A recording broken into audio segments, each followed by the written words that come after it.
It's ready for Easter crazy, and I have my Halloween getaway.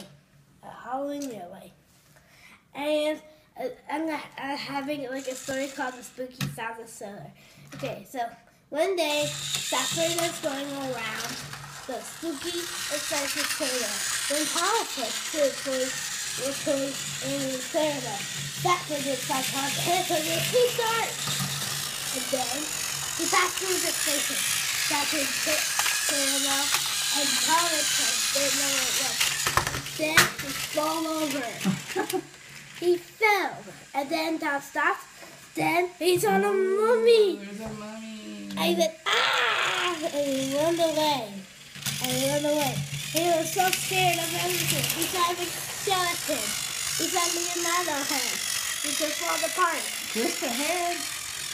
Just the head. And he saw the big spider web with spiders and creatures like this. And he went faster and faster now when he went down the bridge.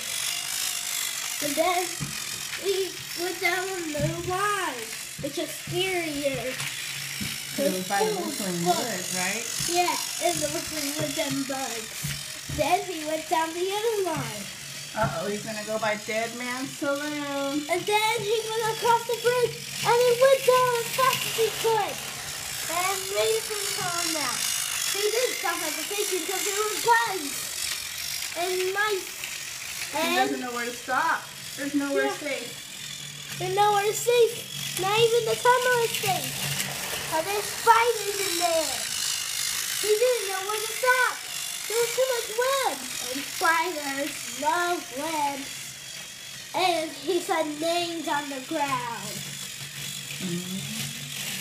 He saw Saffron's name.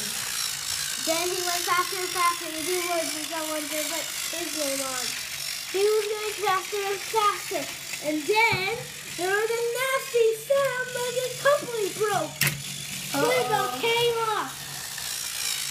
That takes Clearbell's name. He was stuck with the spiders. It had Clearbell's name. And then another sound. This sound was Annie. Uh-oh, what's going to happen to Tommy? His house was going way more faster because the big Clearbell was gone. A big guy was after him. He said, "Ah!" He was stuck on a bridge. And then he was coming off. He was pulled until he came off. And he got off again, and then he got back on, and then a man was following him. The man was chasing him. He was waiting for him on the bridge. Uh-oh, what's he going to do? The thing that he did to him, he jumped onto him. He jumped onto it and fell down, and he's dead. Then Thomas had nowhere to stop. And then he falls down. They all live happily ever after. The end.